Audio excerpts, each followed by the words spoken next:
Ward. Ryan, how would evaluate CJ? Does it look like that week of rest seemed to help him? Yeah, I thought so. I thought it showed during the week, and who knows, maybe it gave him a little perspective too. Watching the game last week, watching meetings, watching practice, we'll see. But he did play better tonight, and still got a lot of football ahead of us. But it was encouraging to see him play the way he did. Right next door, Bill.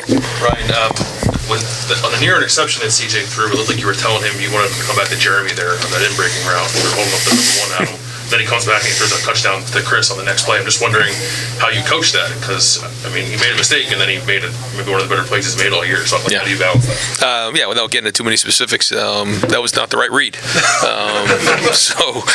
But then he came back and I thought he showed some toughness. And our message all week has been toughness. And how does a quarterback show toughness? He avoids a rush and then makes a play like that. I thought there were times where we were down on the goal line there, the ball popped out. It's the first time we've really got a live ball on the 1 yard line for Luke Whippler, the quarterback, for everybody. He kind of salvaged that and got back on the ball, and then he took a hit on the touchdown pass to Jeremy Ruckert. And so I thought there was some toughness shown there, which was good. But overall, I thought our team played with more toughness than we have in the past, and this was an important game for us because I felt like, September 2nd, a month ago, when we played Minnesota, we were a much different team, and I felt like that going into this week, but we hadn't shown it yet, and I felt like we saw some glimpses of that tonight. Bill Rabinowitz. I think just answer it. Does this feel like the first time this year that you look the way you expect Ohio to do? Yes. Yeah, but I also think that when you look at Ronnie Hickman, when you look at Cam Martinez, when you look at Jackson Smith-Njigba, C.J. Stroud, Travion Henderson, some of these guys, Cody Simon, Tommy Eichenberg, these are all guys who had 0 starts in their entire career. Well, they're not young anymore. Now they have 5 games under their belt, so that they're not young anymore. They're not inexperienced. They do have games under their belt, so now we know what to expect. We also know what guys can give us meaningful minutes behind them, and then who needs to continue to work hard to get to where they need to be to become a contributor and create a role for themselves. We just didn't have that last year. A game like this allows a bunch of guys to get on the field, and all meaningful stuff. Clay? Both of your Big Ten wins are on the road. Do you feel like you have a leg up in that sense? It's good to get those 2 wins for sure. Yeah, with a young team, the way that this first half of the schedule played out, it's just what it was. We had to handle it. I think it made us stronger, though. I think it has. Going on the road, and obviously, handling a loss, in second game of the year, and those type of things has made us stronger. And I think we can continue to build on this. And that's been the whole goal. Is if we just get better week in and week out, continue to get these guys reps, keep coaching better, and giving our guys the better opportunity to be successful, then hopefully when we pick our head up here in about a month where we need to be going into November.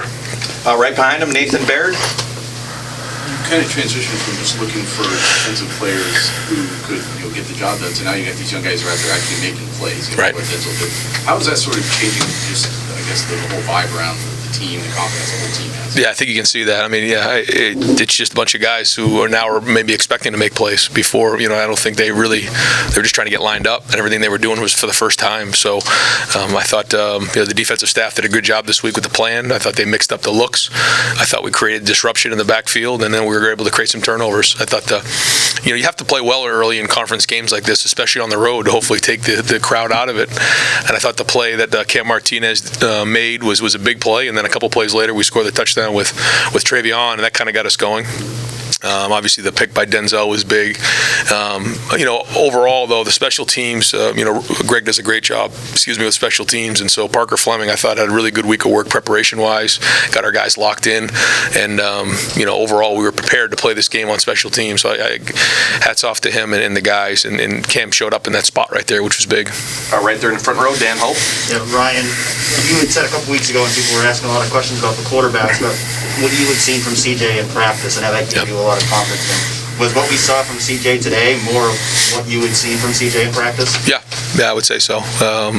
This is what he's capable of, and now he's got to bring it. Though he's got to be consistent. Still a lot of things we're gonna watch on film tomorrow and got to get corrected and got to get fixed, and we got to come back and do it again next week because now there's a body of work on film. So now guys are going to look at him and try to attack him different ways, and he's going to have answers, and that's playing in the Big Ten. So, but you can see what he's capable of. Clay Hall. Mitch Rossi, did you make him a star today? Mitch has done nothing but everything we've asked him to do. I mean, he's a very tough young man. He works really, really hard, and he deserves everything that he's getting because he's the quarterback of the punt team. He does all those jobs. He will play fullback in the goal line and those type of things. All those thankless jobs, and I'm glad we have him. He's one of the more reliable guys on our team, and it's good to see some of those tight ends get some touches. Jeremy had a nice day coming back home, which was great, get a touchdown. And I also thought it was really good to see all the receivers get their hands on some balls as well. Chris Olave, I think, tied Chris Carter today for the touchdown catches. He didn't really get the ball much the last couple of weeks. He stayed with it. And that's not easy. And when we're not getting touches like that, and didn't play much in the second half. But when he was in there, he made an impact, which was great. And saw some other guys make some plays. But it was good to see Mitch get in there and make a couple plays for us. Second row, Rob Aller. Trevion looked like he got dinged. Well, what's the update there? He's such a difference maker. Just talk about what he does for the offense that maybe not that the other guys don't, but yeah. He's a separator. Well, yeah. I mean, he's got a different skill set than the other guys. I do think Master ran hard again today, and Marcus Crowley ran hard today. But you can see the home run ability for Trey, and he's still young, still learning, but he does have a ton of home run ability. It was my decision to hold him out in the second half. He was ready to go. I just felt like I didn't want to take a chance going into that second half. Well, over here, Steven Means. Ryan, again with CJ, whether it was maybe the week off with the shoulder, just maybe some of the play calls you recall, just spreading the ball out. He just seemed more comfortable out there and more like he looked like a quarterback one day. And was that the kind of the assessment you got just fresh off the game with him? I mean, I think it was the most comfortable he's looked, but at the same time, he's still really, really young and still green in this whole thing, and he's got a lot of football ahead of him. He's going to have good times and good plays and bad plays.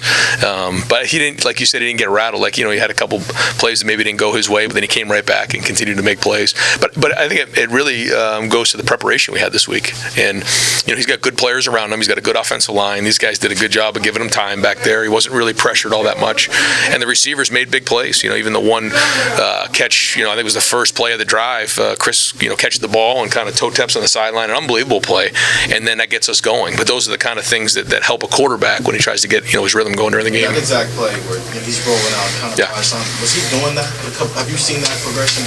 Those types of plays where things maybe aren't on schedule the same. Yeah, and the touchdown to Chris on the other one, that was an off, like you said, off schedule play. He kind of created, worked the second part of the route, and that's good. I mean, that's part of the game, and I think this is probably the best game he's done that. And we've got time for just a couple more. Tony Girdman.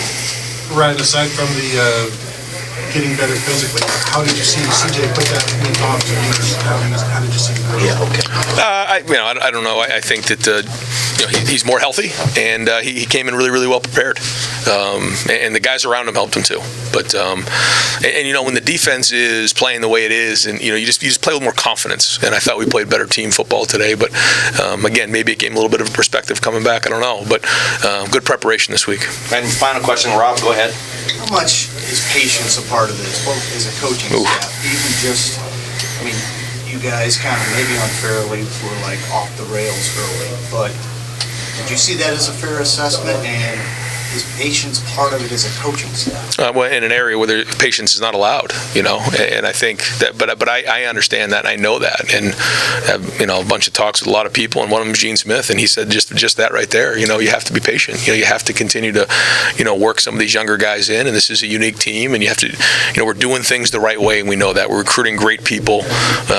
We're a first-class operation, always do things the right way, and there's times where you have to grow through some growing pains along the way, and we're not going to panic. Certainly we have to act when appropriate, but we're not going to overreact, and we just continue to get better, and that's the plan here. And when you're doing that, then you can go put your head on your pillow at night knowing you're doing the right things. And having a win like this, of the last month, it's given us a little bit of juice now as we head into the next month of October. Like, okay, there was some tough times here, but we grew through it. We didn't panic, and now we might have a good team as we head into into October and November. Great, Coach. Thank you very much. Thanks, guys. All right, folks, we're going to head to the field. Mike and I will get